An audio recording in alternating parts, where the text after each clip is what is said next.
Swami, we'll offer our humble pranams at your lotus feet. Please guide us and work with us and make us your worthy instruments. Thank you, Swami. Sairam brothers and sisters, welcome to online our weekly satsang. And we have today, yes, very special program, satsang we scheduled with Brother Girish from Greensboro. Brother Girish, Jandhyala is blessed to be born into a Sai family. He had the opportunity to study at Bhagavan's institutions at Prasanthi Nilayam. From his highest secondary school to masters in economics, international business, and MBA. His grandfather, Santi Sri Haru, wrote the very famous Tapovan we every day we read with its Bhagavan's guidance. Girish was chosen as a Telugu speaker in Kulwant Hall for many occasions. He was also blessed with an immeasurable opportunity to offer cultural programs and poems in physical presence of our Bhagavan. Girish is currently leading a global effort of Volvo in lean management. He lives with his family in Greensboro, North Carolina. And I'm welcome, Girish. We are happy to have you. And I have a moderator, which always we should have one, and then he is helping us today. Satya Sai Vadadi from the Charlotte Sai Center. Currently, she is serving as service coordinator for the center, and he is doing awesome job, as you all are aware. With that note, let me hand over to Satya. Please have a blessed sessions. Sairam. Yeah, thank you, brother Subbu. I think for the generous, kind introduction. Sairam, brother Girish. First, let me join you and brother Subbu and pray to Bhagavan to bless this session to be an enriching and ennobling, memorable experience to all the viewers. Before we begin, brother Girish, do you want to make any opening remarks? Yeah, Sairam, thank you for the opportunity. Offering my most humble salutations at our dear Lord Bhagwan Sri Satya Sai Baba's lotus feet, and loving and respectful Sairams to everyone present here. Shriyuta Murti Vatsalata Chindedi Sundara Satya Kirti Apyayata Rupudalchana Krupavara Sagara Chakravarti Sushreyamu Gurchi Bodhalu Vachinchu Sukokila Ganamurti Shri Satya Saisha Ni Charana Sarasamal Bhajinchadan Prabhu. Firstly, I would like to take this opportunity to extend my heartfelt congratulations to the entire Region 3 leadership team for making this consistently again and again to bring spirituality and making all of us tune with Bhagavan even during these testing times, and also the organizers for this particular episode and all the episodes that we have all been blessed to be part of so far. So a big thank you, and thank you for the opportunity for letting me join this program as well. Sairam. Yeah, when I hear you chanting this poem, I'm reminded of Swami. Right? I think when you are chosen Telugu speaker, I can clearly see, your family influence on you, right? As Brother Subbu has mentioned, I think Swami has showered so many blessings, on your family. Some are unique, right? Swami personally guided your grandfather to write Tapovanam. Tapovanam book is read by millions of devotees across the globe, right? It's giving immense strength, we cannot really express words, right? How much gratitude we can express to your family. Right. So, brother, I know your grandfather was also part of Dashera. By the way, happy Dashera to you Oh, and thank all you. the viewers. Yeah, brother, I know you are also part of many Dashera occasions too, right? So maybe can you talk briefly about your family and how Swami basically brought all of us you into his fold? Sure. Um, to start with, I think it all goes back to, like you rightly said, our grandparents, paternal grandparents. My grandfather and my grandmother, we hail from a very small town in Andhra Pradesh, Tadepalligudem. It's pretty remote, a small, really small town. When I say small, so not much was known when you live so deep about Swami in the 70s. Though Swami's mission has already unfolded, the communication that we have today wasn't there then. So it was really not spreading like we had the opportunity to get to know Swami much later during his mission. So they were living their life, both of them being teachers, raising their 4 children here in the small town. And there came a calling one day for my grandfather to come to Puttaparthi and recite Bhagavatam in Swami's presence. Of course, anybody would guess they would jump on that opportunity and go to Parthi, but that was not the case with my grandfather. He didn't want to take up on that opportunity because he didn't know who Swami was to start with, and what this place is all about, and what he should do. So all the uncertainties around the whole invitation in itself didn't let him take it. He continued with his life here without any further trying to make any more understanding of what that invitation is or anything. But after some time, there was so much more prodding from the local Swami devotees that came to know that this invitation came.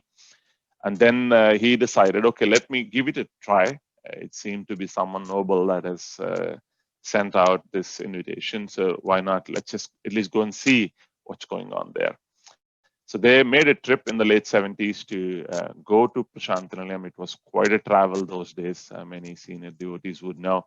There's no easy transport to Puttaparthi. You will have to make a few switches even if you are in the same state.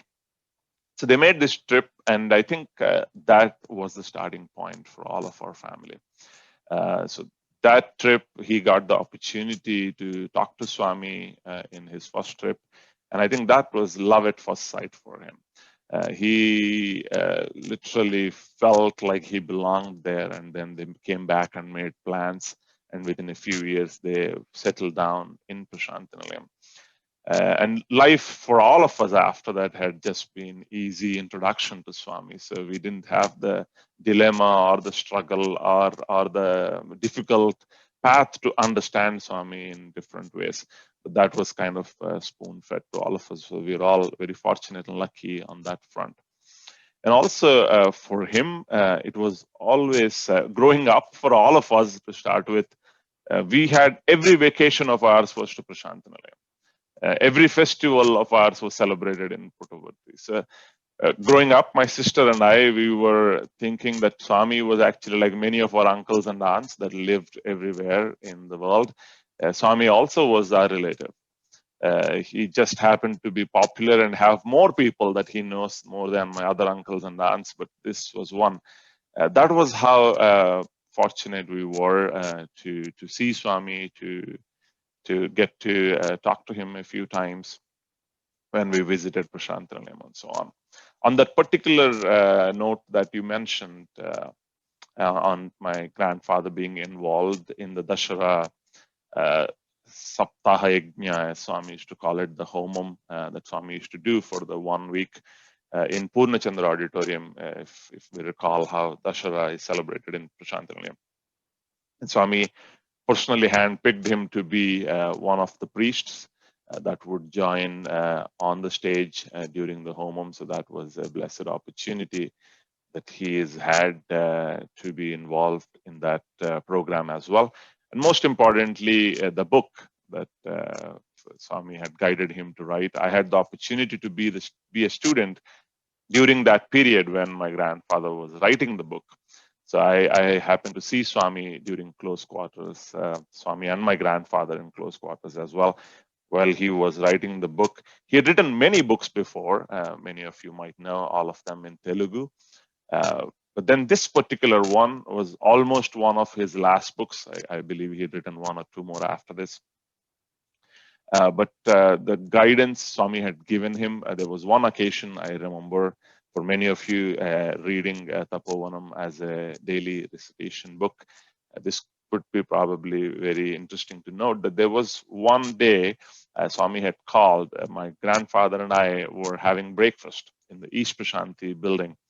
And there was a Sevadal that came running to the house asking my grandfather to come to Mandir because Swami had called him. I took the opportunity to run behind him. So of course, Swami did not call me, but I thought if I run with him, they would allow me to go close to Swami as well. And yeah, being grandfather, he couldn't run as fast as I could. So I took the opportunity to take his book along with him. He had a big hardbound book where he was actually writing all the episodes that would go into Tapovanam. And that was his intention, to show this to Swami every time he asked for. So it was a really hardbound, heavy book, which he was planning to carry. So I took the opportunity to carry it. And we went to Swami. I stayed a few feet behind while Swami was talking to him. And Swami literally was guiding him as to which episode should go into which day of the Parayanam. So there was something that he had written on a particular day. Swami said, no, this should go the previous day. So there was literally personal guidance of Swami as to which should go where into that book. So I would almost think my grandfather is an instrument, but it was Swami who literally designed the whole book all the way through. Yeah, and that was also the day Swami signed the book, the hardbound book, which was then printed onto the printed book that we all have in our hands today. Sai Wonderful, brother. The Tapovanam book, I mean, it's so aptly named, right? I'm sure, I think Swami, I mean, do you recall, I mean, any instance like how this name came about? Yeah, I do not know for certain, but I remember a few conversations my grandfather was having with my uncles and my dad as to what the name should be. And I guess they made a proposal to Swami, and then Swami accepted the name Tapovanam. Yeah. Very nice, brother. Yeah, it is keeping Swami, everyone's heart, right? I mean, it's keeping, I mean, it's making all people think about Swami all the time, right? You can feel the love, I mean, by reading this book. So yeah, brother, I know, I mean, again, switching the gears, I mean, you are, I think, one of the fortunate few who had an opportunity to study at Bhagwan's Lotus Feet for 10 years, right? So I know, I mean, there are many memorable experiences, I mean, that you can share, and there are many lessons, right, I think that you would have learned at Swami's Lotus Feet, right? I think Swami showers immense love, right? So maybe can you, narrate one or two experiences, right, about the relationship between, I mean, Swami pretty much gives himself, right, to students, right? So maybe, you can start off, right, and then we can take it from there. Sure. I think I'll start with a couple of thoughts and then lead to an experience. So oftentimes I think of it like this. This is my journey, and hopefully some of you can relate to this as well. When we start off with the Bhagwan, with this whole Sai, tuning ourselves with Sai, one thing we try to look for or look towards is a confirmation, an affirmation to our efforts towards Bhagwan. So one of them could be, I mean, very typically it happens is that when I sing a bhajan, Swami, can you drop a flower? Not trying to be selfish here, that only you should drop during my bhajan, but it's an affirmation, even at a very loving to Bhagwan, and even at that level, that you want a confirmation, you want an affirmation, all of us. And can you show some kind of miracle that happens when I go out to this service activity today, or when I participate in the bhajan that I want to participate in. So when that happens, we all of us are kind of lost in trying to get that affirmation from Swami. We are trying to focus towards that affirmation. So one thing I have switched over time is to understand if there is a bigger miracle, bigger episode that is happening around us, and I come to an understanding that actually, yes, it's not these small affirmations that we should look for. There is actually a bigger, in Telugu, like Swami would put it, Nityadbhutam. It's like a bigger miracle that's happening all around us. And what that is, when we look at, is very much ourselves. It's us. In what way it is us is what we can look at. While let's take a simple example of what's happening today. While we have a lot of things to do in the society, in our lives, in different walks of our lives today, we've all chosen to be here in this talk, in this satsang today. Not because it's almost dangerous to make a definitive statement, but if I could make one, I'm sure everyone in this who is attending today must have attended at least another talk before, or many more talks before. Are you more knowledgeable than what probably I would say today? But then why would we come back to join a satsang, come back to join anything that Swami is that there is a thought in our head somewhere that maybe today I will learn something that I haven't learned so far. Maybe that Swami will give me some sort of new blessing that I haven't been experiencing so far. It's the same thing with the service activity that we might want to do. Same thing with the bhajan program that we attend. Anything, same thing if you get a new book to read about Swami. We must have read many books, some of them even written by Swami. So there is nothing very, very new that you're going to read than what you must have already read. But still, there is some enthusiasm when you take a new book. So this magnetism that Swami is attracting us to, this attraction, this aspiration that we all have every time we do a service activity, I think this is the living miracle. This is a living miracle. I mean, I get to speak in a few places, and then every time I try and see this, I mean, I had an opportunity to speak to a center a few months ago before we shut down completely in India, in a place called Darshaparu. Darshaparu is a very, very small town in Andhra Pradesh, and as it is, it was a small family that hosted Swami's program. It was literally in the home. So everything in the home is moved out to accommodate devotees that day. There was a small picture of Swami put, and then we were all literally, some were sitting on the sofa, some were sitting on the floor. There was no room for us to sit any better than that. But then the single pointed focus was Swami. And the same thing happened few days ago. This was my understanding and transformation that happened in my head. A few days later, I go to San Francisco to attend a Swami program, and there it was all pomp and show. And then we had the opportunity to elaborately celebrate Swami and Swami's mission. But again, Swami's focus. So the point again is in different, however we operate with Bhagwan, it's the single pointed Swami focus that we all have. And that I think is a living miracle. Not even in Darshaparu, not in San Francisco, did Swami personally instruct anyone to do in any particular way, or did he instruct or invite any particular person to come.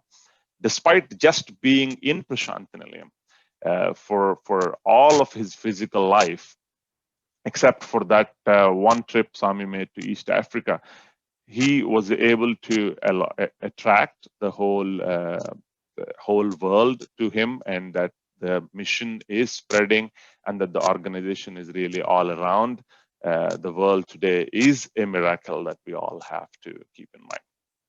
I know that's not the question asked, but I just wanted to lead to that.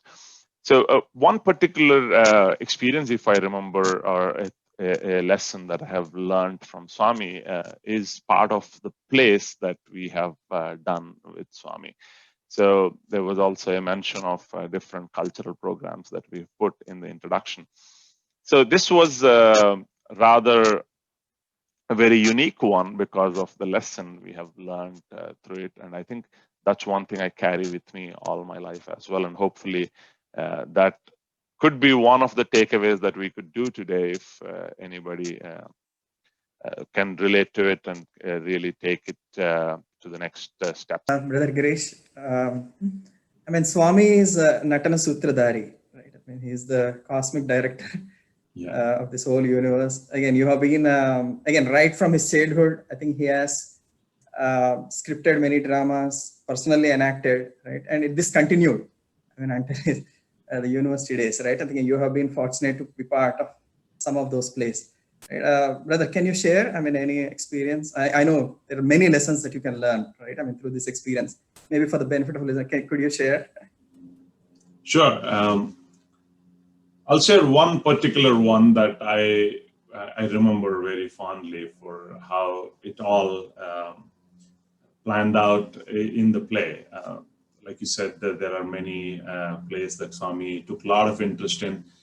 But this particular one stood out for me because there was a very big lesson that Swami taught us that we could all take with us everywhere we go. So the occasion is, the scene is set to Prashantanilayam, and it was one evening that Swami had, like every other day, Swami decided to come to Darshan. But then this was a little bit different because Swami came very early that day to the mandir. So usually Swami comes, like many of you know, between 3 to 4 for the evening darshan, but this was a day when Swami came between 1:30 to 2. Swami coming that early through every thing in a little bit of disarray, because usually the devotees also would be start to let in around 2 or so they are ready before Swami comes, and the students would not even come that early. So we have the privilege of coming just few minutes before Swami. With all of that, Swami coming so early, everybody was trying to put the whole Prashantanilayam in place before Swami arrives on the scene. And soon a message came to the hostel that Swami had already arrived in Kulwant Hall, and then we were all let off college a little bit early that day, and then we could come to Mandir. I understand that day Swami literally came around, he finished around the ladies' side and the gents' side, and then was waiting on the upper portico where today Swami's Sannidhi is. He was waiting there for the students. So, which usually is exactly the opposite. So students would come early and wait for Swami, but on this occasion, Swami was early and was waiting for students. Swami stood there nearly for 30 to 40 minutes that day, waiting for students before the students started coming in. And as students came in, everybody had an understanding that Swami is waiting for the students, which would mean that there is something Swami is waiting to tell us, wanting to give us. So usually it's something always that you're getting from Swami. So Swami must have got some new clothes or new watches that everybody's going to get. So all of us, there was an air of expectation when we were even coming to Mandir. And then Swami was there as soon as we came.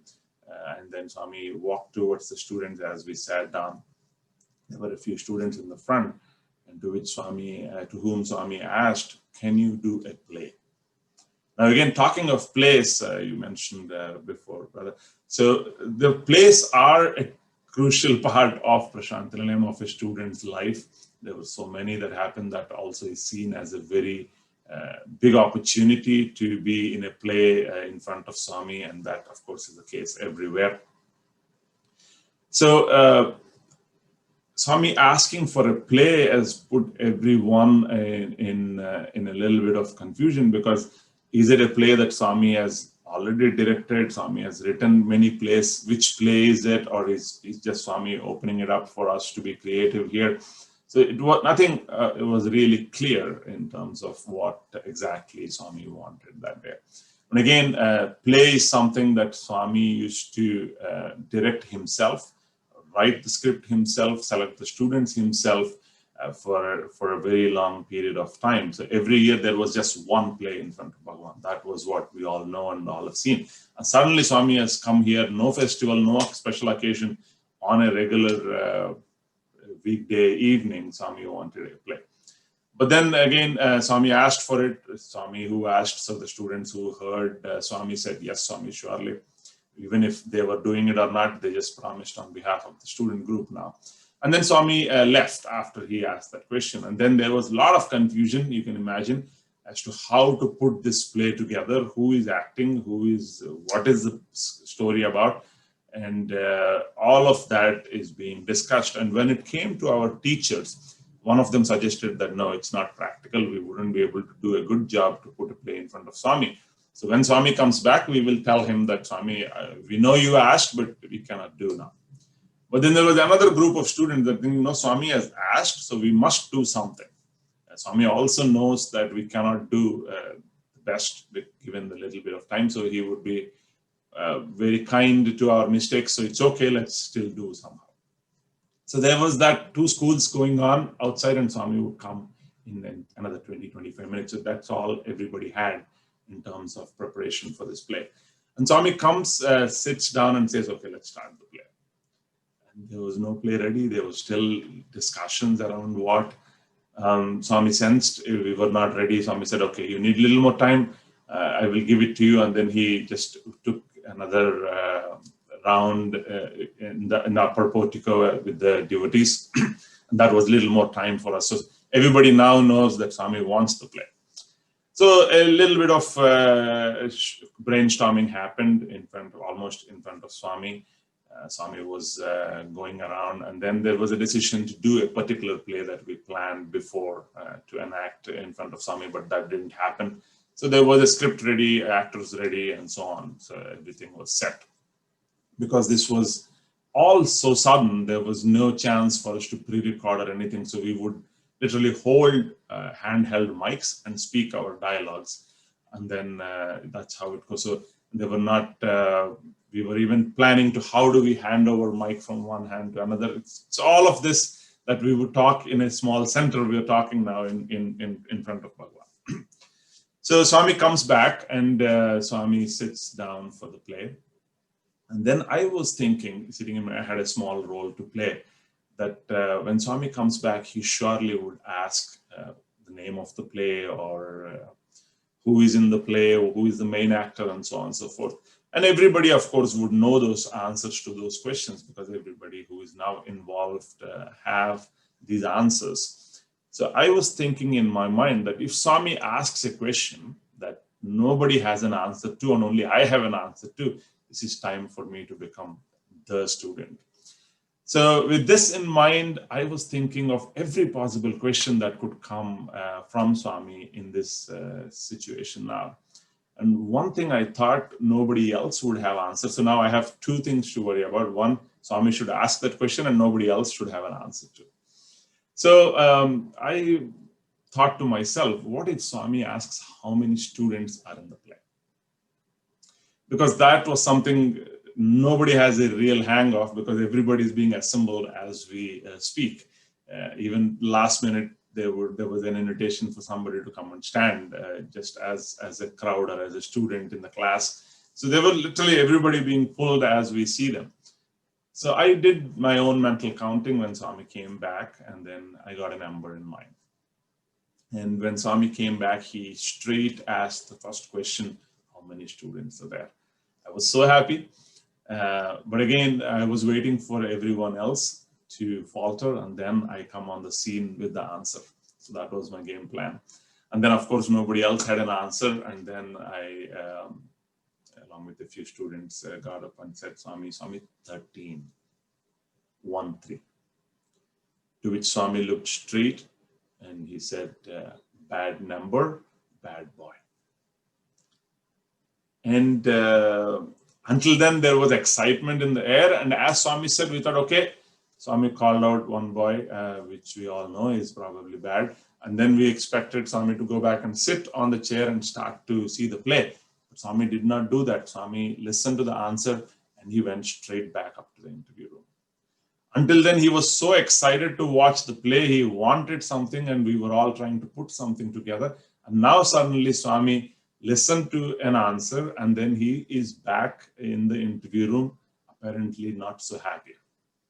So now, until then, though we did not want to do the play, now everybody wants to do the play. And we cannot do the play because of this boy who cannot give the right answer to Swami. So there was so much of why should you get up and even speak when you have no idea what you're talking. But I was in my mind praying and counting again, trying to see if I said something wrong, what did I do wrong, and so on. And then whatever I do, how many ever times I count, the number comes back to the same thing. And I was praying very hard to Swami, please come back. Even if you don't like the play, it's okay, but just come back and sit and say something about the play so I don't become the bad person forever now, the one who disappointed Swami. So that was prayer in my head, and after some time, loving Swami, he did come back. He asked the question again. So at least anyone would think, at least this boy now should not speak. He spoke once and let Swami send off Swami inside. So, but then again, nobody had an answer because everybody who counted got the same number, and Swami didn't like that number before. But then I had a chance now to repair it if I could, and so we got up, a few of us, and said, Swami, 14. We said 13 and Swami didn't like it, now we said 14. Swami immediately said, Indakal Padamudano, he said, you said 13 before. And then we said, Swami, 13 of us plus Swami, so 14. I think that immediately made Swami break into a smile. And Swami went back, went to the chair, sat down, and he watched the entire play. He was so happy. Students were happy. Play came out well, actually, though we were not so well prepared. Swami gave pictures to everybody. We sat there for very long, interacting with Bhagavan after that. And then I wanted to say sorry to Swami for sending him out. I didn't get that chance to do it. So while Swami was interacting, I'm trying to push myself forward to say this to Swami. And then I didn't get an opportunity to do that at that point. But then a little later, when Swami was about to retire, I got a chance to talk to Swami. And then I did say, Swami, Sarigga cheppinattu lenu first time, I'm sorry, I might have not spoken very well. And the first time, Swami said this. He said, Adi okay, Adi parvaledu. He said, that's all right. But +1 ippudu marchipoku. He said, that is all right. So he was ready to forgive me for that. But he said, the most important lesson here is do not forget +1. Again, we say there is everything that comes from Swami's mouth, whatever Swami instructions Swami has given, it's like Veda. I mean, we say Sai Vakke Veda Vakku. It's actually even further if you take that sentence, I think Sai Vakke Vedam. It's Veda itself when he just speaks. It's not that he speaks and then it becomes Vedam. No, he says it and then that is Vedam. And here he has a specific instruction almost to all of us that do not forget +1. I think that's a question. If there is anything we could take away from today, from this satsang, I think that is something we all can keep in mind, that +1 is very, very important. We can ask ourselves this question: are we really taking Swami along with us everywhere? Are we taking him along with us to school, to the office, to the meal that we eat, to bed with us every day? I think that if we keep in mind, I think we've really done something that Swami asked us to do, and hope Swami would be happy with us on that front. So. Amazing, brother. Well said. I mean, love my uncertainty, right? That's what Bhagavan says, right? I mean, you can clearly see, right? I mean, through the episode that you just narrated, like how Swami brings home that point, right? I mean, the very important message that he is our Hridaya Nivasi, right? Hridaya Vasi. So thank you, brother, for sharing that. I think we should never forget +1, right? Without that, we are zeros, right? I think Swami keeps reminding us. So yeah, brother. I know Swami also says this very often. I'm sure. I think must have heard, right? Love, now, right? Love, always be loving. Now, always be smiling, right? And now, I mean, now is the present. Always be in the present. The present is not ordinary present; it is omnipresent, right? That's what Bhagavan says, right? I think you have covered. I think, yeah, the love aspect, right? I think to some extent, right? Of course, we'll get to hear more from you. And then I think you also briefly touched upon, yeah, I think Swami is always there with us. I think we should always be aware of that, right? So Navu, right? So Om Sri Sai Anandaya Namaha, right? That's what it is. Anandadaya Namaha, right? He is not only bliss, but he confers the bliss. Right? I'm sure, brother, I think you can relate many incidents here, like in the sense Swami, again, he teaches many things in multiple different ways, right? Through gestures, through like jumbling words, right? Or through humor, right? So, yeah, I mean, can you maybe, I mean, do you recall any humorous instance? Again, at the same time, yeah, to your point, right? I mean, the instance maybe, yeah, he shows the highest Vedantic truths in a very like day-to-day, right? Life instances, right? So maybe can you narrate like any humorous instances? Sure. So you said a couple of things: omnipresence and humor. So I'll try and narrate two incidents. Humorous now to talk about, but quite stressful moments when it happened. One of them, this was again a set in Prashantinilayam. If you recall, if you've seen the statues of Rama, Sita, Lakshmana, and Hanuman right in front of the Kulwant Hall. So if you're walking from East Prashanti to the South Indian Canteen, you can see the statues of Ram, Lakshmana, Sita, and Hanuman installed right there. So this was a day when the days preceding the installation. So there was work going on every day. So again, if you see from the Kulwant Hall side where Swami's Sannidhi is there, if Swami were to stand there, this is directly in front of him. So right in front of him, so where he could see. So every day Swami would come for darshan, and since work is going on there, Swami would go and take a look at how things are moving forward, and he would talk to the workers and the engineer there for some time and spend some time there. So everybody knew that Swami is likely to go to the Rama, Lakshmana, Sita, Hanuman, the statues. So we were also preparing. So the path to Swami going to the statues is always packed now with students, because Swami would go that route. So even though it is far behind in the whole students block, you would still have a lot of students sitting on the side, which Swami would possibly take to go to the statue. So this was one of the first few days when Swami started making a visit. After that, Swami was making every day or so. So we were more prepared later days, but this was the first few days. So we were not that prepared, but we knew Swami could come. So one day, one evening like this, when Swami decided to go to the statues to see what was going on, I happened to sit in one of those rows that we could get a chance to see Swami. And Swami was strangely that day collecting every letter. He had his hands full of letters, and he was still taking more. There were a couple of students helping Swami collect letters, but then he was taking every possible letter. So that made me feel I have to write a letter and give it to Swami as well, though I didn't have any particular message or anything to give Swami. But then I wanted to take the opportunity, and I was not sitting in the first row. If you were sitting in the first row, you at least get a chance to touch Swami's robe or take a Pad Namaskar. So that is ruled out because I'm in the second or third row. So the only thing I could go back and write in my diary, if I have to do, is if I could give at least a letter to Swami. But I didn't have a letter written, but I had some time before Swami came till where I was sitting. So I quickly looked around, grabbed a book, tore a paper, grabbed a pen and started to write. So all I could put is just Om or something to that effect.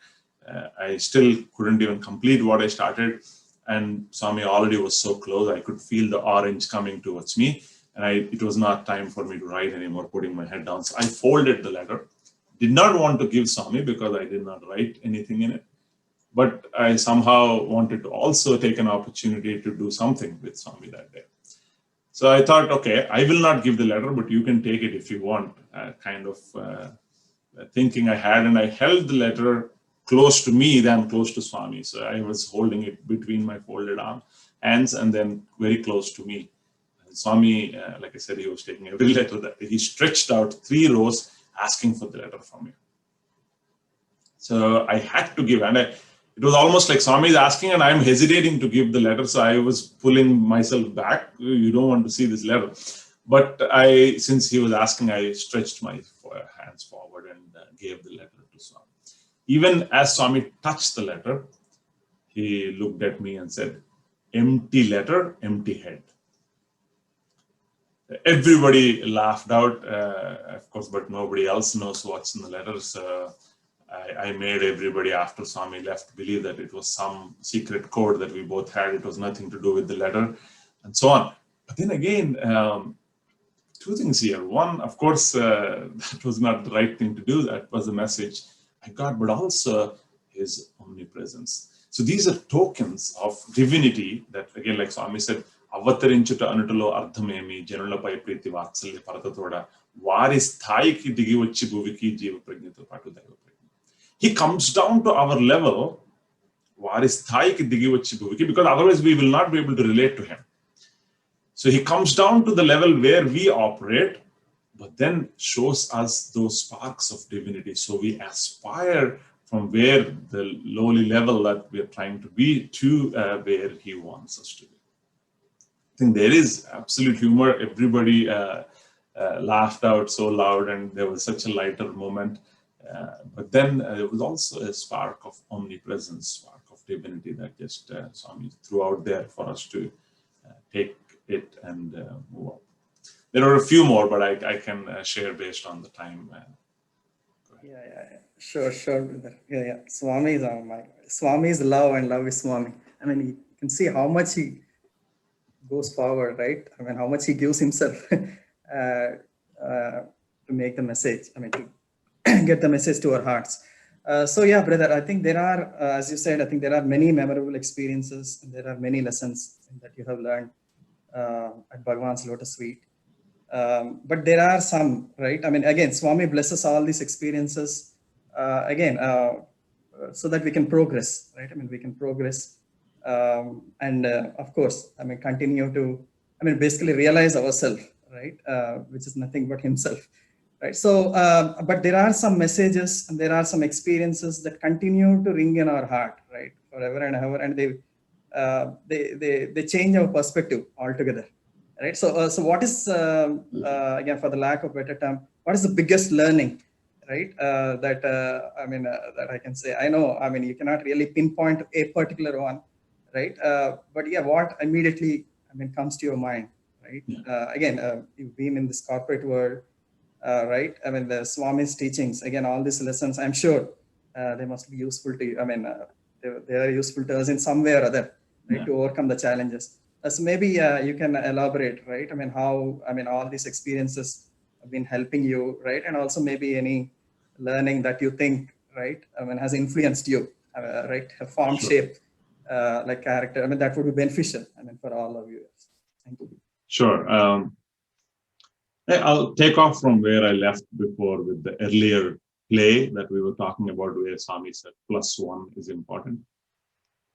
That is one of the very significant eye-opening lesson that I have taken with me all my life, ever since I got that message along with a few other students.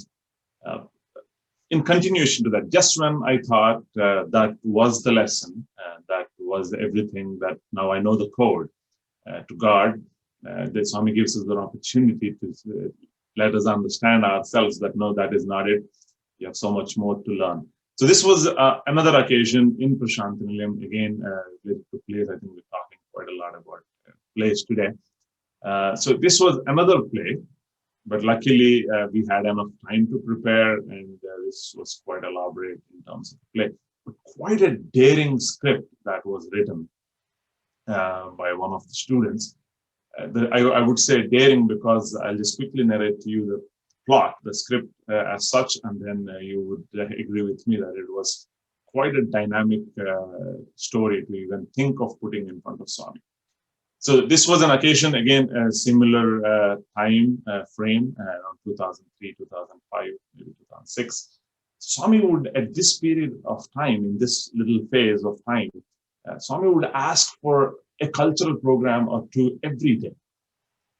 Literally every day, Swami would come out and sit and ask for something to be put up. I will roll a couple of pictures so you see how this used to be in front of Swami. Swami would ask for Burakada one day. Swami would ask for a play. Swami would ask for some songs to be sung. So anything that students can present in front of Swami as an offering, Swami would ask during those days. So on this particular occasion, we had many plays lined up because if Swami asks anything he wanted, that was ready. Was the way it was being done during those days. And Swami did give us, I believe, 1 day notice as to what kind of play he liked or he wanted to put. So we were fully prepared, even with costumes from hostel, to be able to put in front of Swami that play. So like I said, the story is very dynamic. The story is set in heaven.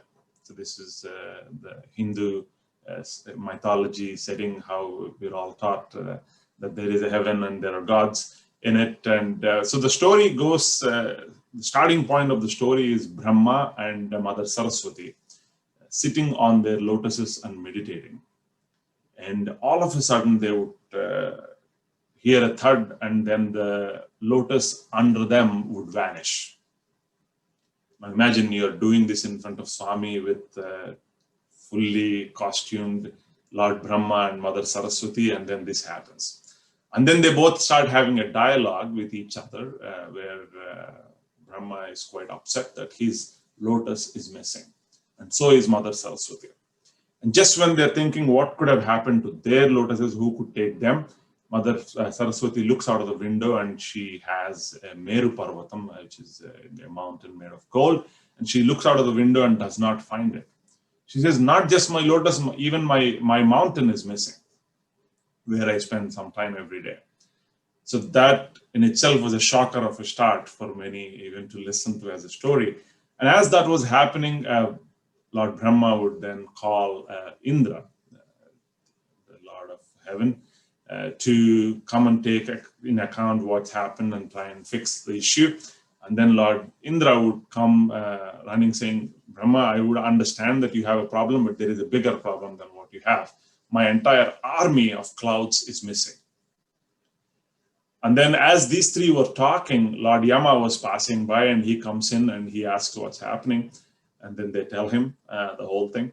And then Lord Yama says, okay, only my guru, Lord Shiva, can solve this. And then he would go to Kailasa to try and get Shiva and Parvati into this whole thing to be able to solve, and he doesn't find both of them. So then he comes back to these three and reports that Lord Shiva and Mother Parvati are also missing. Then they would summon the 5 Panchabhutas, and then only 4 of them would come, and Lord Brahma would ask what happened to the 5th one. 4 of them report to Lord Brahma that Agni is missing for some time.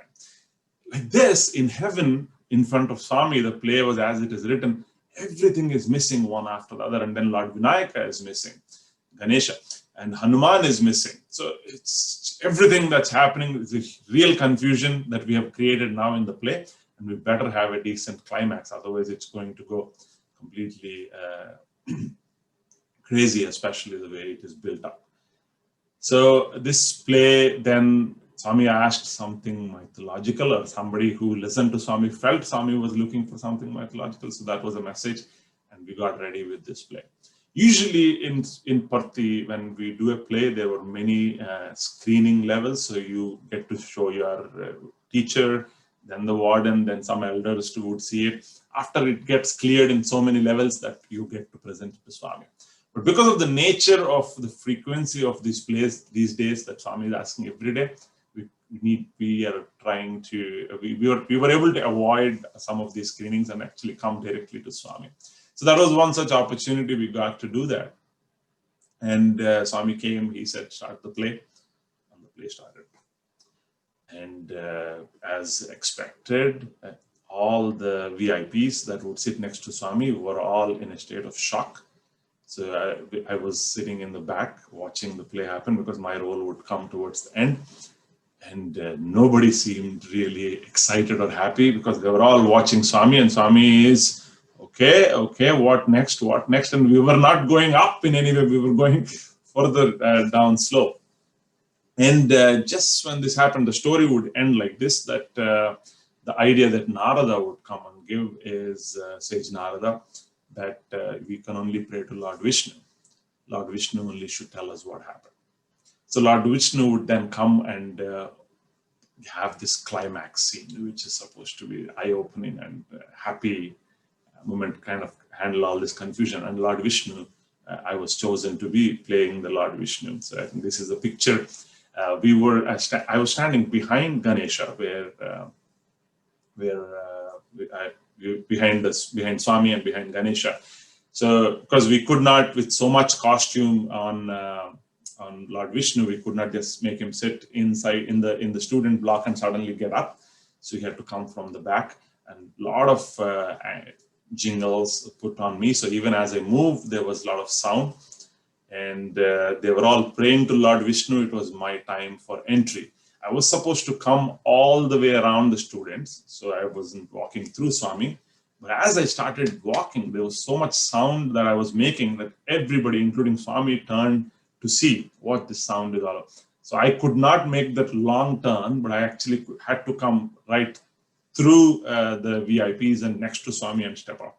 So this is the picture that was taken just when I was standing immediately next to Swami, because there was a little path for me to get down and come. And so this was a picture right there.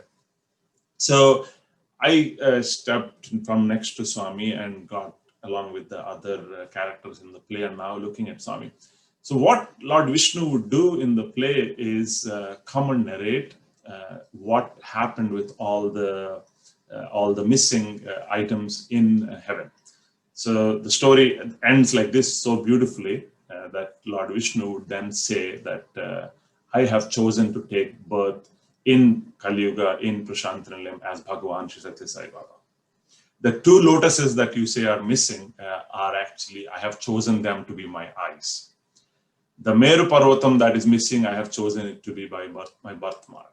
The army that Indra is claiming to be missing as his clouds, I have chosen it to be my hair. And then the fifth Panchabhuta, Agni, I have chosen it to be my robe. So this was the climax. So even though we have raised up the confusion so far, the climax was supposed to please everyone and calm everything down and hopefully excite everyone. So, and that was the role of Mahavishnu. So really important role along with the character and the dress in itself.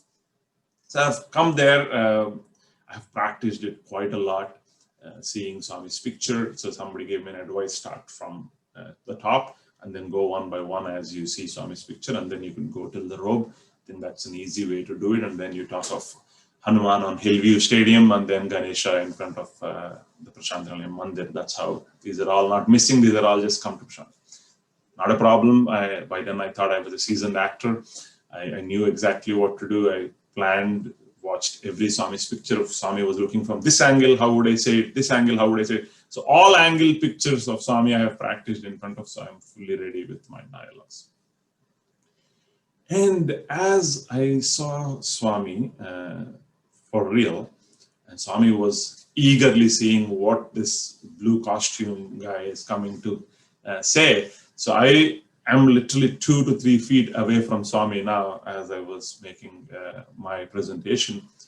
And as I started with the hair and went to Swami's eyes, and these eyes are looking at me and they're moving, Swami is moving, everything around is moving. So it wasn't as easy as I practiced with the pictures with every angle. And Swami was like, okay, tell me more. And I am not able to tell anything more as Swami was looking straight into my eyes. And I think I said the first dialogue and then nothing else I could say. And I'm able to see Swami, I'm able to remember what I should say, but it's not coming out of me. And there were a few students in the back who were prompting what I should say. I'm like, I remember what I should say. I just am not able to open my mouth and say it. And then Swami sensed this difficulty that I'm having, and Swami looked away for a minute to talk to somebody about the play.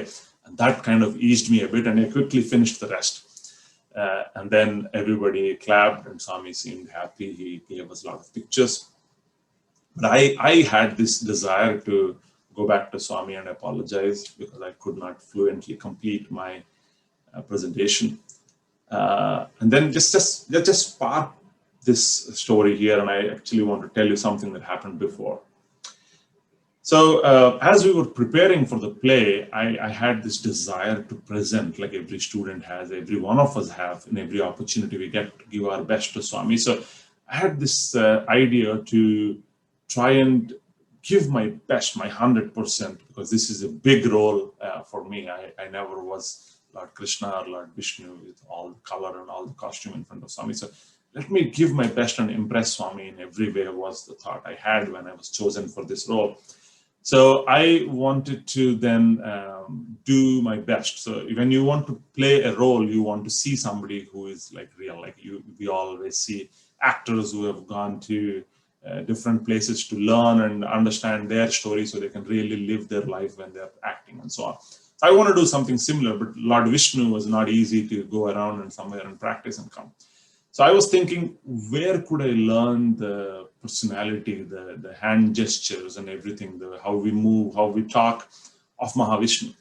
Then, I don't know, for some strange reason, even to today, not that I watched many movies of his, but I could think of this veteran actor from Telugu movie industry, N.T. Ramarao. N.T. Ramarao, he went on to become the chief minister of the state for some time. He is a story in himself, but as an actor, he was quite accomplished and very well respected. He has done a lot of these roles as Krishna and many such roles that I can take inspiration from now. So I thought maybe this is my time to go see him and watch something, how he moves, how he handles the flute and other things. So in being in Parthi, it wasn't that easy for me to get a hold of a video where I could watch. So I had to do quite some talking to explaining why I need it. And then finally I got a chance to see a small video clip. And then I took notes, I observed very well. And from that day, I only walked like that. I only moved like that just to practice and get into my whole being. And here on the day of the play, I did all the walking and moving, but then what I had to say, I could not say because of Swami looking straight into my eyes for a few minutes.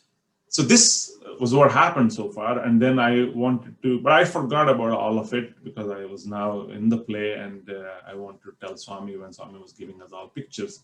He gave us this group picture after that where he wanted to stand with us and take a picture. He called us, we wanted to take the picture with him, but he called all of us to stand with him. So this is that picture. But I wanted to take this opportunity to talk to Swami and say sorry that I wasn't able to be fluent. And then just when other students left and I got the opportunity to be alone with Swami, and I got up on my knees to say something, and Swami said, "Cinema వాళ్ళని చూస్తే cinema వాళ్ళే గుర్తొస్తారు, Swamiని చూస్తే Swami గుర్తొస్తారు." He said, if you watch the movie, guys, you will remember the movie, guys. Only if you watch Swami, you will remember Swami. I think you asked me what is the one biggest lesson that I always take with me. I think these are the two lessons connected to one another, that it's important that we take Swami with us everywhere in every plan we make, +1, that is Swami with us, next to us while we do this. And a single pointed focus, like Swami said, there is only single sofa in our heart. Either you give it to me or give it to someone else. You cannot share this with two people.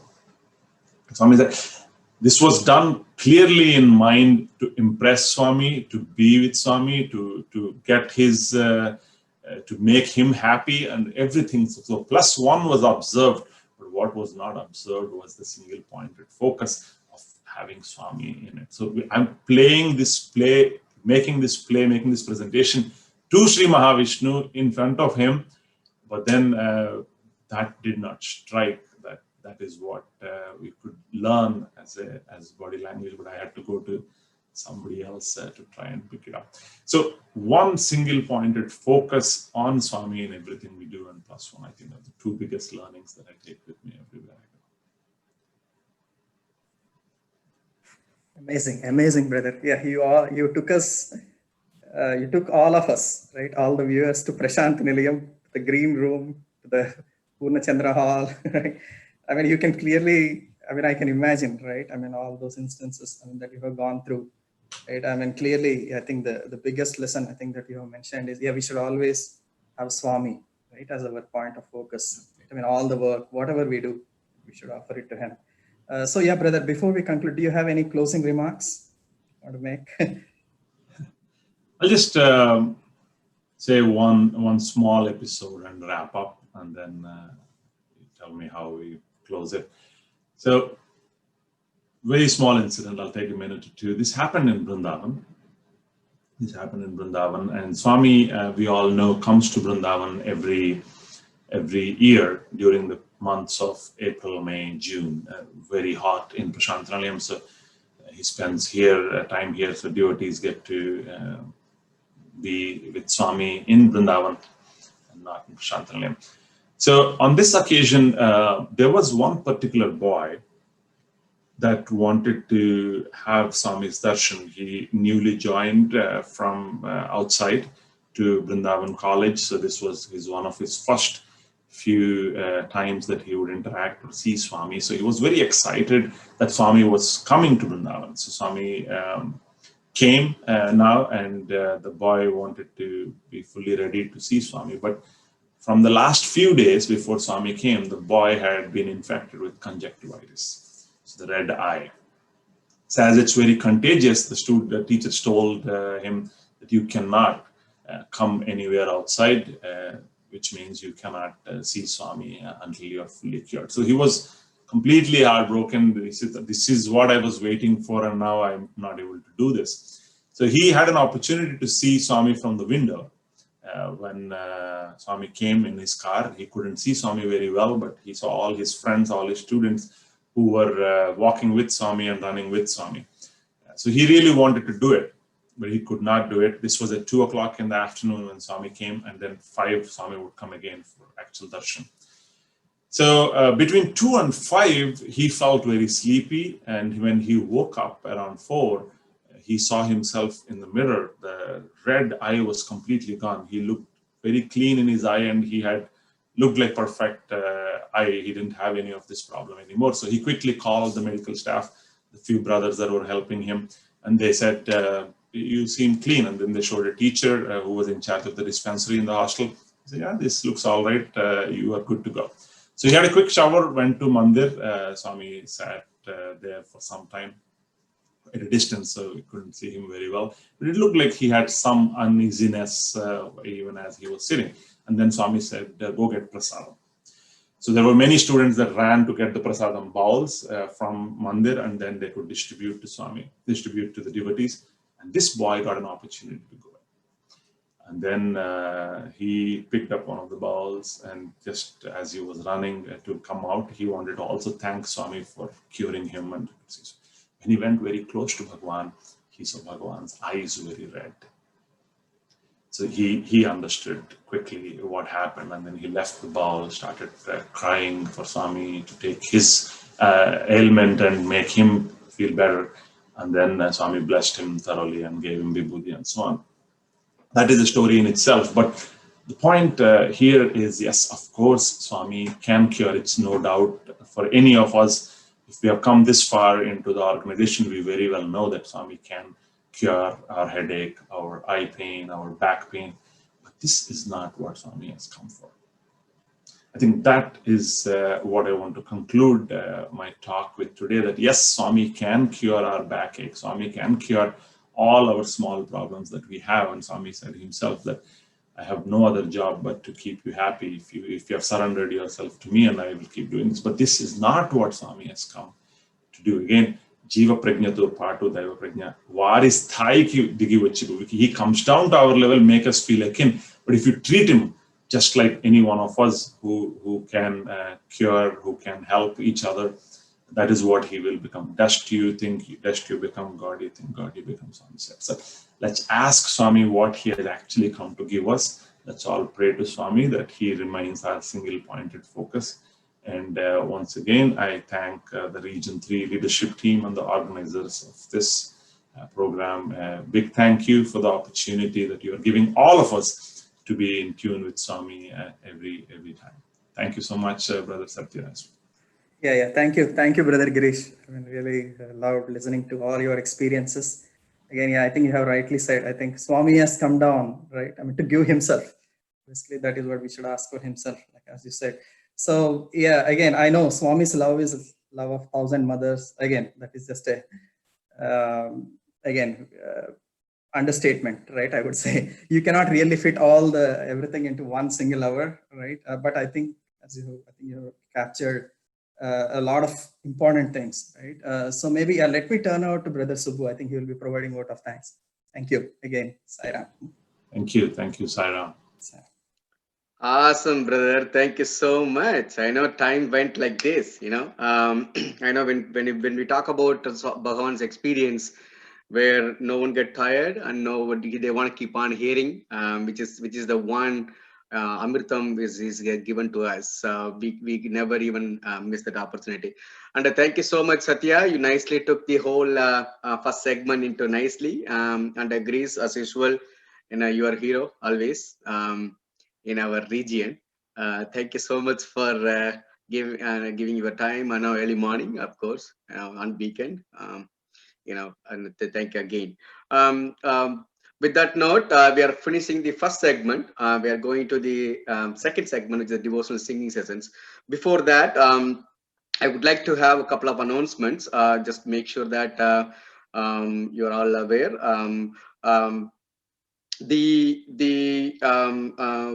Region 3 is basically taking a big initiative, which is basically to help each other, where we wanted to help ourselves. So this one, Sai Region 3 is adopting Sai Cares, which is basically like implementing on the November 20th. October 20th, as Avatar Day declarations. And happen to be, Greensboro Science Center always do the Avatar Declaration Day event. See, it happened. So, Sairam, everyone, please make a note this number. The number is 857 dial Sai. And we are dedicated volunteers are there to take your needs. Okay, I don't want to say problem, your needs. We try to help you out. So we are going to do that. And the second announcement I would like to have is on November 14th, 6 p.m. That is the second Saturday. Even though Corona can't stop our Akhanda Bhajans, so we are going to have Akhanda Bhajans. So hope that join Akhanda Bhajan. Please make sure put in your calendar. And then we'll have a blissful bhajan sessions, the entire Akhanda Bhajan at the regional level. So which is going to be, I know your center coordinator is already working with you. So with that note, let me hand over to the next segment, that is our devotional coordinator will take over. Jai Sai Ram, sit and relax. Sai Ram.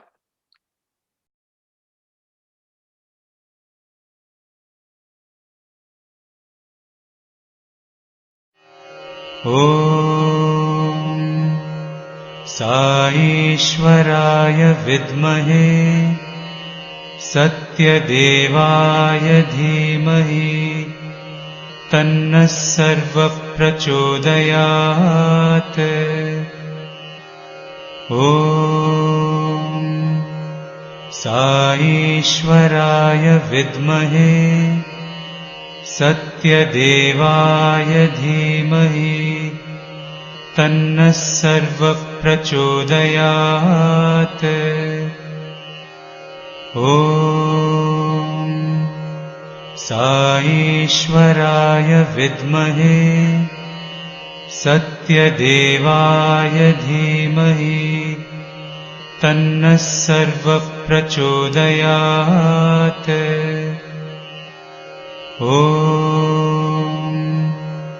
साईश्वराय विद्महे सत्यदेवाय धीमहि तन्नः सर्वः प्रचोदयात्।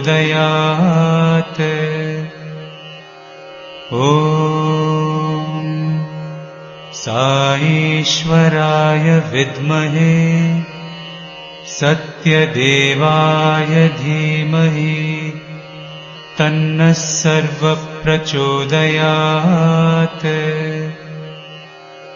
ॐ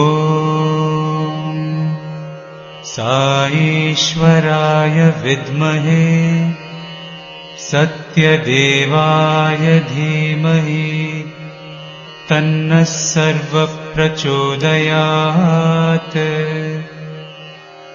ॐ साईश्वराय विद्महे सत्यदेवाय धीमहि तन्नः सर्वः प्रचोदयात्। ॐ साईश्वराय विद्महे सत्यदेवाय धीमहि तन्नः सर्वः प्रचोदयात्। ॐ साईश्वराय विद्महे सत्यदेवाय धीमहि तन्नः सर्वः प्रचोदयात्। ॐ साईश्वराय विद्महे सत्यदेवाय धीमहि तन्नः सर्वः प्रचोदयात्। ॐ साईश्वराय विद्महे सत्यदेवाय धीमहि तन्नः सर्वः प्रचोदयात्। ॐ साईश्वराय विद्महे सत्यदेवाय धीमहि तन्नः सर्वः प्रचोदयात्। ॐ साईश्वराय विद्महे सत्यदेवाय धीमहि तन्नः सर्वः प्रचोदयात्। ॐ साईश्वराय विद्महे सत्यदेवाय धीमहि तन्नः सर्वः प्रचोदयात्। ॐ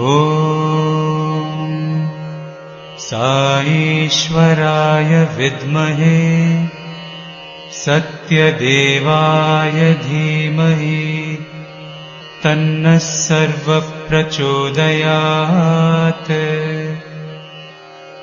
ॐ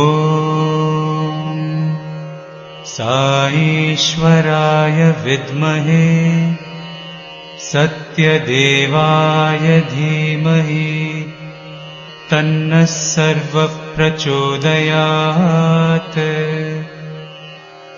ॐ साईश्वराय विद्महे सत्यदेवाय धीमहि तन्नः सर्वः प्रचोदयात्। ॐ साईश्वराय विद्महे सत्यदेवाय धीमहि तन्नः सर्वः प्रचोदयात्। ॐ साईश्वराय विद्महे सत्यदेवाय धीमहि तन्नः सर्वः प्रचोदयात्। ॐ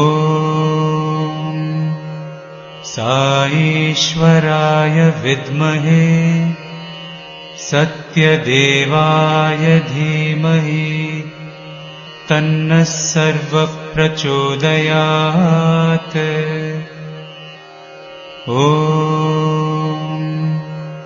साईश्वराय विद्महे सत्यदेवाय धीमहि तन्नः सर्वः प्रचोदयात्।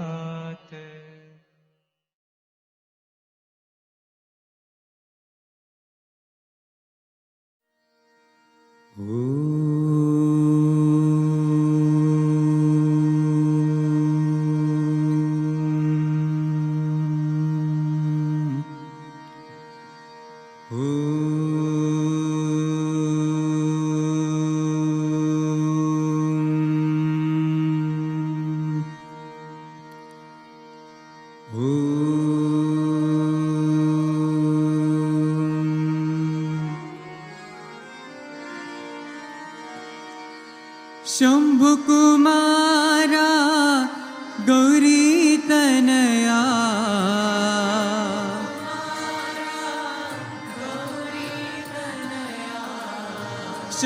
शम्भुकुमारा गौरीतनया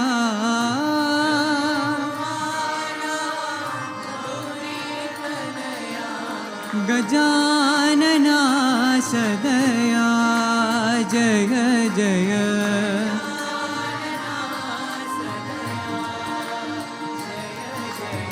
गजानना सदया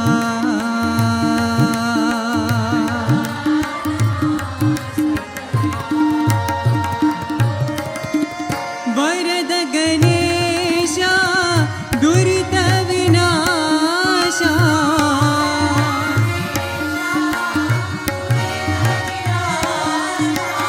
वरद गणेशा दुरित विनाशा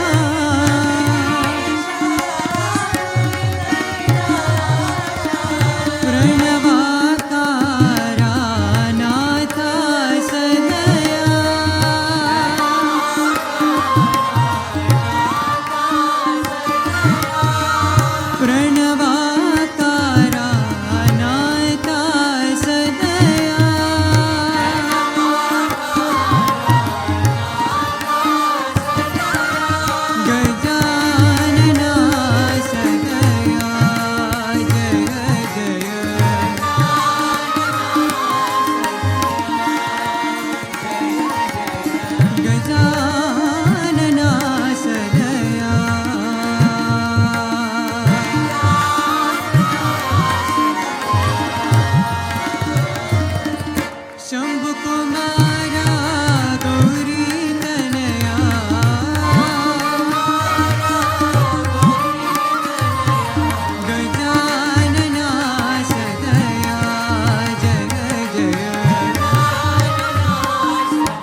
जननी मां साई जननी मां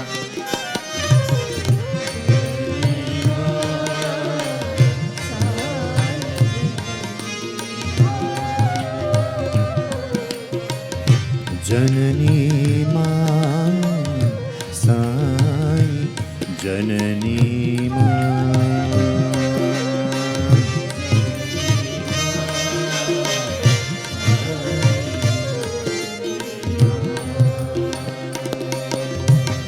जननी मां साई जननी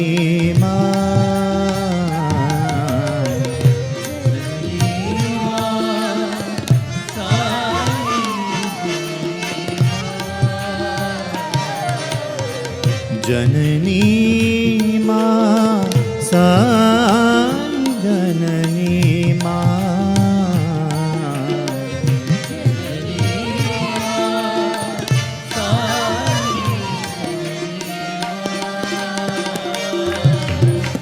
जननी मां साई जननी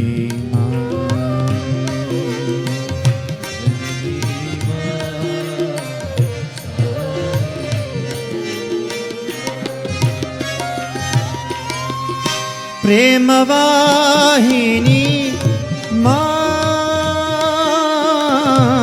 ज्ञान वाहिनी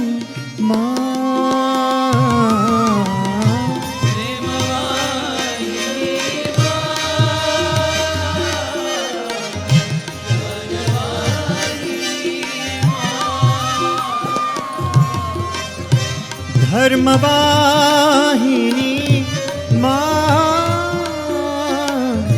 ज्ञान वाहिनी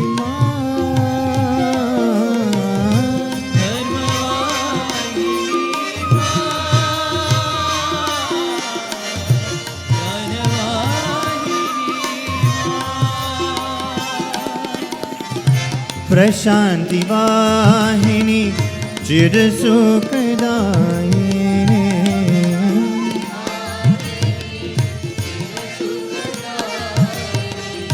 प्रशांति वाहिनी चिर सुखदायिनी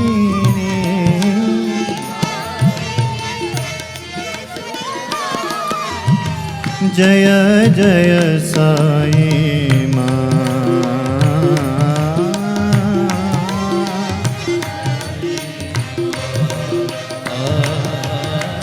जय जय साई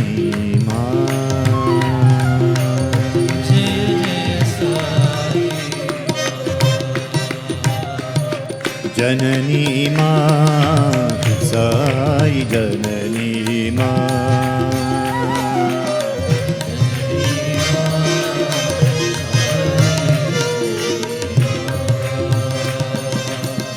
प्रेम वाहिनी ज्ञान वाहिनी प्रेम वाहिनी ज्ञान वाहिनी धर्म वाहिनी ज्ञान वाहिनी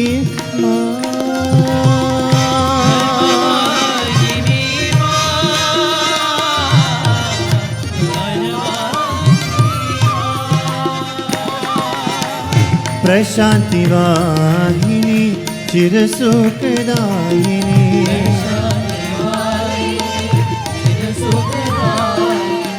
जय जय साई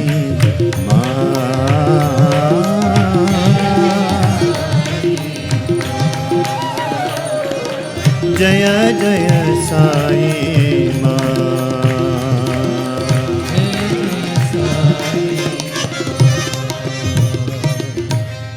जननी मां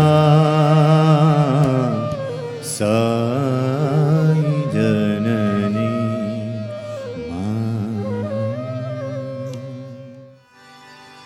जगदीश्वरी दया करो मां जगदीश्वरी दया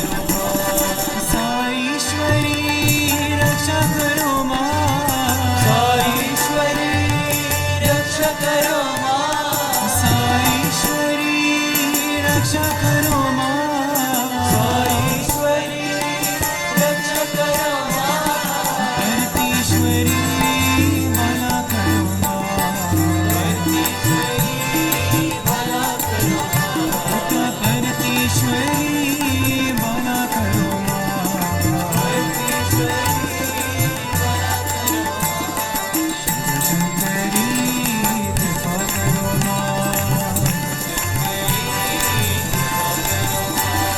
शंकरी कृपा करो जगदीश्वरी दया करो माँ, शंकरी कृपा करो साईश्वरी रक्षा करो माँ, साईश्वरी रक्षा करो माँ, भरतीश्वरी भला करो माँ, भरतीश्वरी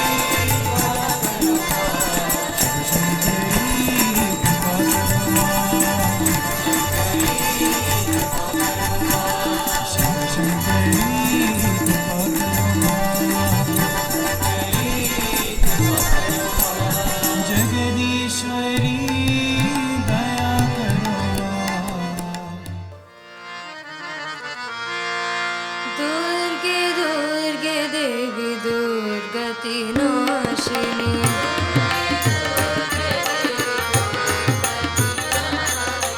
दुर्गे दुर्गे देवी दुर्गति नाशिनी,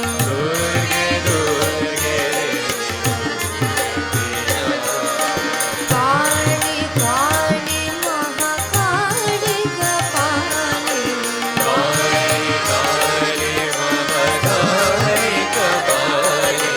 काली काली महाकाली कपालिनी,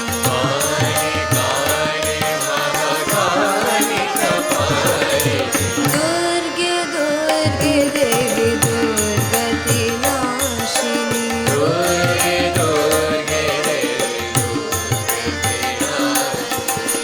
भगवती भारती देवी सरस्वती,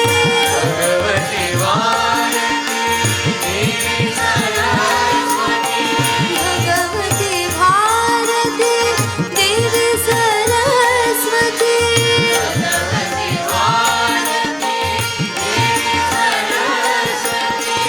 अम्बे भवानी लक्ष्मी नारायणी,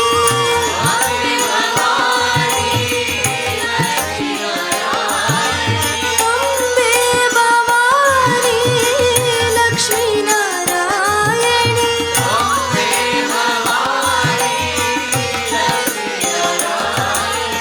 भक्ति निवासिनी साई जननी,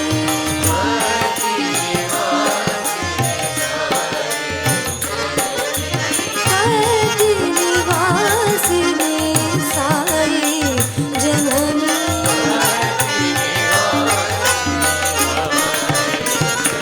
दुर्गे दुर्गे देवी दुर्गति नाशिनी, काली काली महाकाली कपालिनी, दुर्गे दुर्गे देवी दुर्गति नाशिनी, भगवती भारती देवी सरस्वती, अम्बे भवानी लक्ष्मी नारायणी, अम्बे भवानी लक्ष्मी नारायणी, भक्ति निवासिनी साई जननी, भक्ति निवासिनी साई जननी, दुर्गे दुर्गे देवी दुर्गति नाशिनी, हे साई जगन्नाथ, हे साई जगन्नाथ, हे साई जगन्नाथ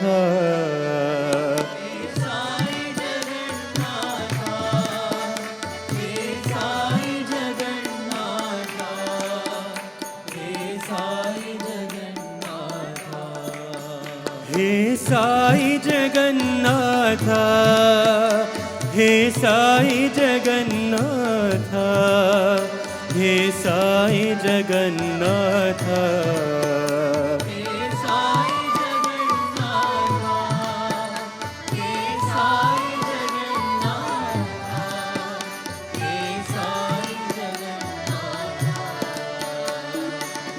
दीनबंधु साईनाथ करुणा सिंधु जगन्नाथ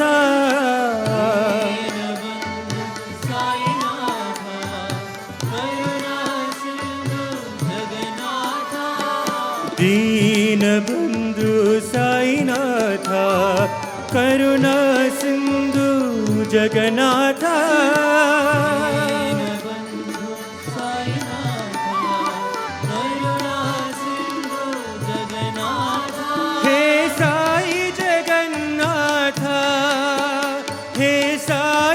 जगन्नाथ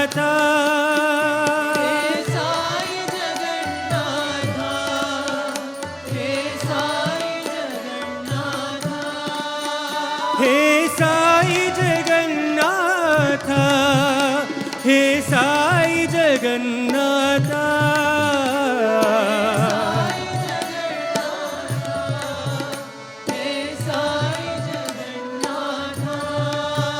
हे शिरडी जगन्नाथ हे परती जगन्नाथ हे साई जगन्नाथ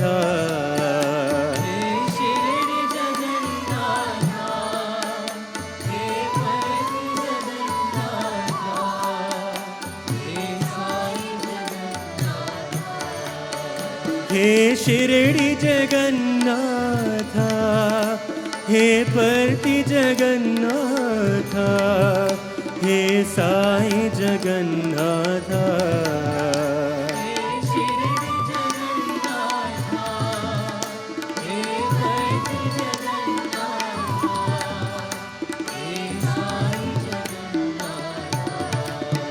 हे साई जगन्नाथ हे साई जगन्नाथ हे साई जगन्नाथ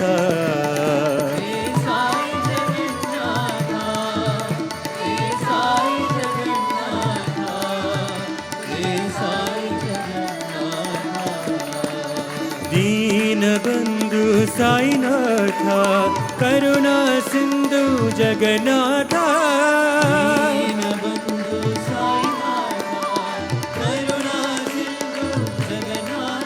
हे साई जगन्नाथ हे साई जगन्नाथ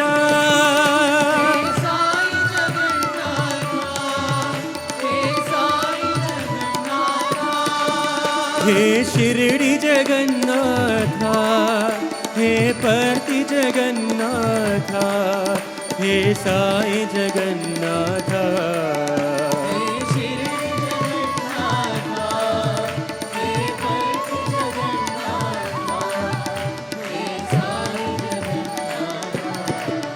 हे शिरडी जगन्नाथ हे परती जगन्नाथ हे साई जगन्नाथ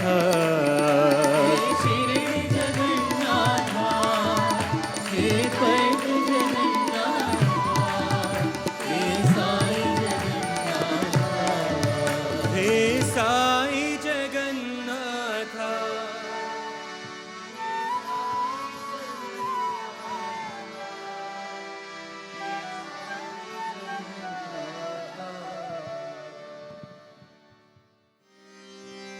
माता माता साई माता माता माता साई माता माता माता साई माता माता माता साई माता जगत माता साई विश्व माता जगत माता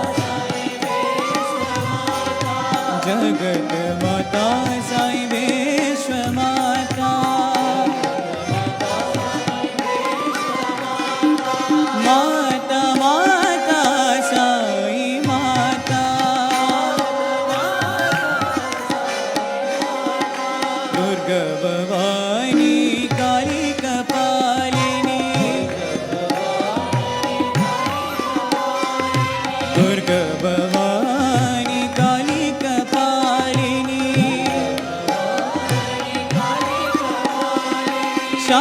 शांतिदायिनी साई माता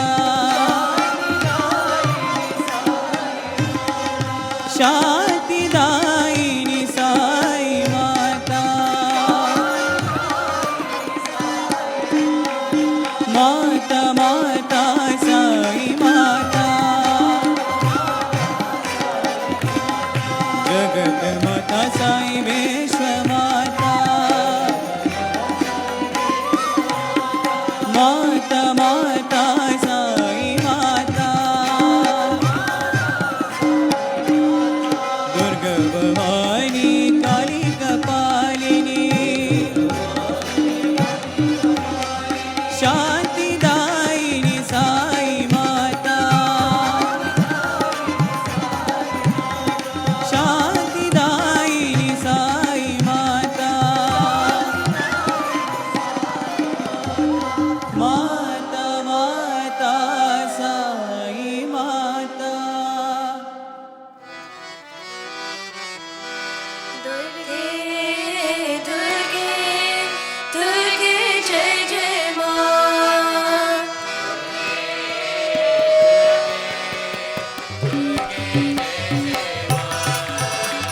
दुर्गे दुर्गे दुर्गे जय जय मां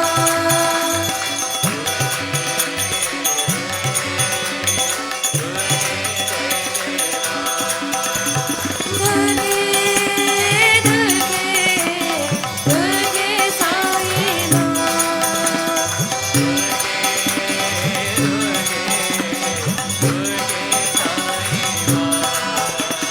दुर्गे दुर्गे दुर्गे साई मां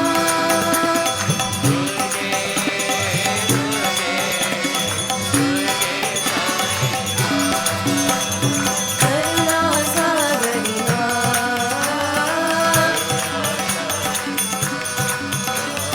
काली कपालिनी मां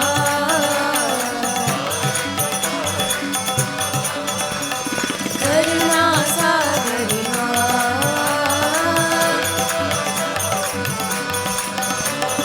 काली कपालिनी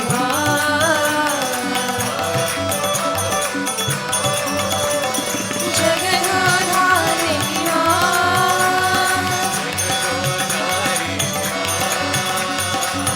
जगदाधारिणी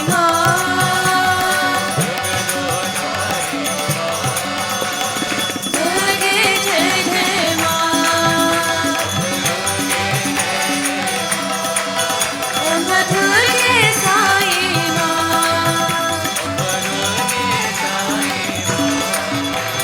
दुर्गे दुर्गे दुर्गे जय जय मां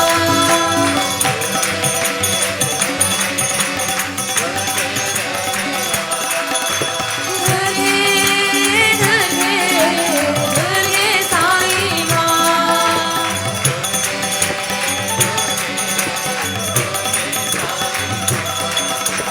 करुणा सागरी मां काली कपालिनी मां जगदाधारिणी मां दुर्गे जय जय मां अम्बा दुर्गे साई मां दुर्गे दुर्गे दुर्गे जय जय मां माता रानी तेरी जय जयकार अम्बे रानी तेरी जय जयकार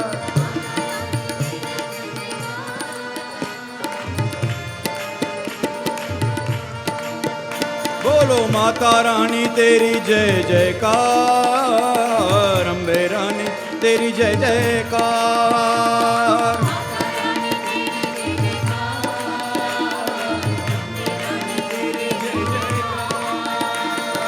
माता रानी तेरी जय जयकार, अम्बे रानी तेरी जय जयकार।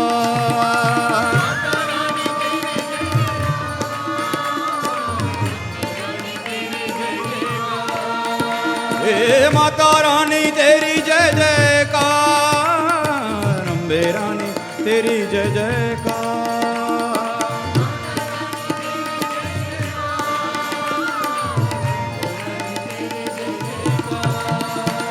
अरे प्रेम से बोलो जय माता दी, सारे बोलो जय माता दी, सब मिल बोलो जय माता दी, श्रद्धा से बोलो जय माता दी। माता रानी जय जयकार, अम्बे रानी जय जयकार।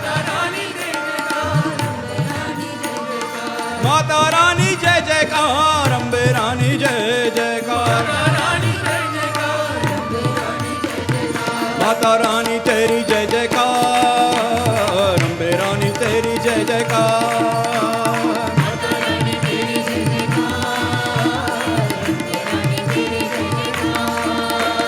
माता रानी तेरी जय जयकार, अम्बे रानी तेरी जय जयकार।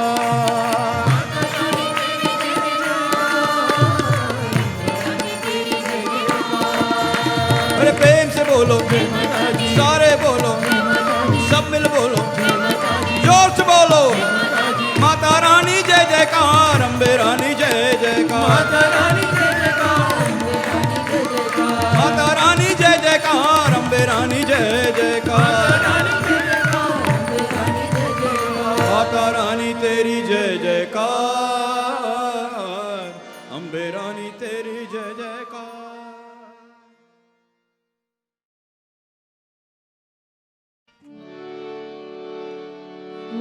जय जगदीश हरे, स्वामी सत्य साई हरे। भक्त जना संरक्षक, भक्त जना संरक्षक, भक्ति महेश्वर। ओम जय जगदीश हरे, शिवदना श्रीकरा, सर्वा प्राणपते, स्वामी सर्वा प्राणपते। आश्रित कल्पलतीका, आश्रित कल्पलतीका, आभस्वान्ता। ओम जय जगदीश हरे। पिता गुरुदैव हरियन्तयो देवे, स्वामी हरियन्तयो देवे। नाद ब्रह्म जगन्नाथ, नाद ब्रह्म जगन्नाथ, नागेन्द्राश्रय। ओम जय जगदीश हरे। ओंकार रूपमुदस्ति साई महादेवा, सत्य साई महादेवा। मंगलारति अंतु, मंगलारति अंतर गिरिधार। ओम जय जगदीश हरे। नारायण नारायण सत्य नारायण नारायण नारायण। नारायण नारायण सत्य नारायण नारायण, सत्य नारायण नारायण। ओम जय सद्गुरुदेवा। नारायण सत्य नारायण नारायण नारायण। नारायण नारायण सत्य नारायण नारायण, सत्य नारायण नारायण। ओम जय सद्गुरुदेवा। नारायण सत्य नारायण नारायण नारायण। नारायण नारायण सत्य नारायण नारायण, सत्य नारायण नारायण। जय सद्गुरुदेवा।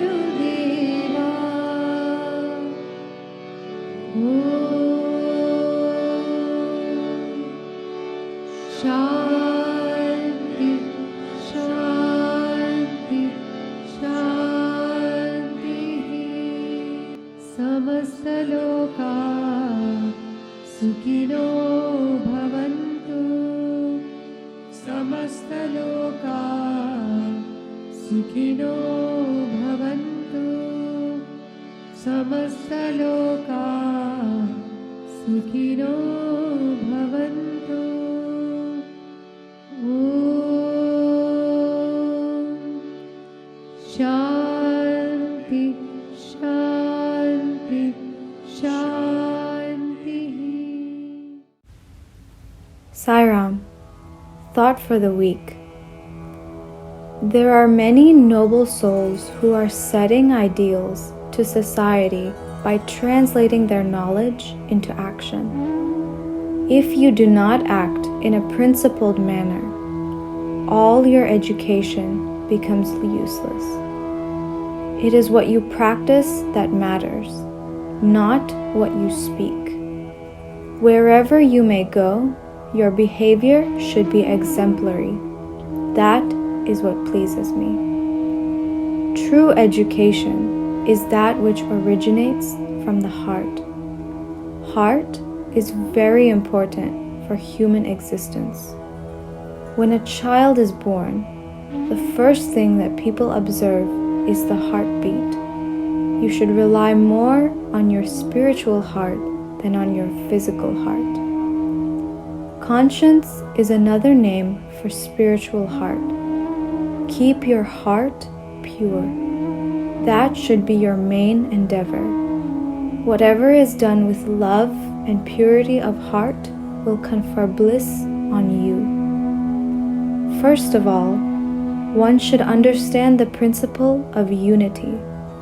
Unity leads to purity, and purity leads to divinity. A true human being is one who strives for unity, purity, and divinity. Otherwise, he is no better than birds and animals. First, purify your senses and develop unity.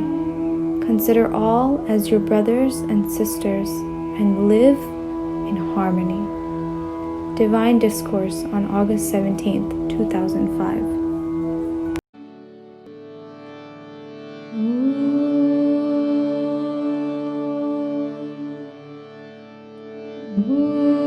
भूर्भुवस्सुवः तत्सवितुर्वरेण्यं भर्गो देवस्य धीमहि धियो यो नः प्रचोदयात् अशीमवहु वहिष्ठेमस्ति उष्टास्ति उष्टाहमय शतशाय वहिष्ठायशि नमो तस्सा भगवतो अरहतो सम्मा सम्बुद्धस्स बुद्धं शरणं गच्छामि धम्मं शरणं गच्छामि संघं शरणं गच्छामि श्मा इस्राएल अदोनाय एलोहेनु अदोनाय एहा अदोनाय एहा Adonai Echad. Our Father, who art in heaven, hallowed be thy name. Thy kingdom come, thy will be done, on earth as it is in heaven. Give us this day our daily bread, and forgive us our trespasses, as we forgive those who trespass against us. And lead us not into temptation, but deliver us from evil.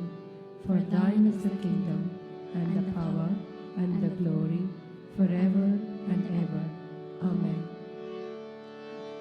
Bismillah ar-Rahman ar-Rahim.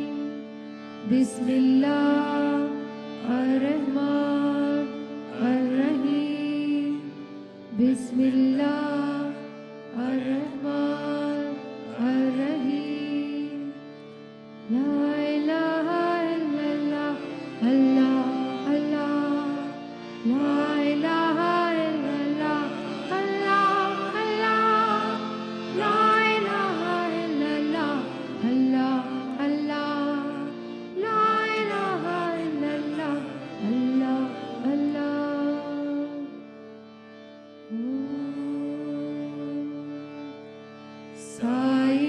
साईश्वराय विद्महे सत्यदेवाय धीमहि तन्नः सर्वः प्रचोदयात्। ॐ शान्ति शान्ति शान्ति। परमं पवित्रं भावाविभूतिं परमं विचित्रं लीलाविभूतिम् आत्मैष्टार्थमोक्षप्रदानं भावाविभूतिम् इदमाश्रयामि। Sacred, holy and supreme is Baba's vibhuti, pouring forth in brilliant stream display of vibhuti. So auspicious is its mind, it grants liberation. Baba's vibhuti, its power protects. Sai Baba's vibhuti, its power protects me. Om. Om.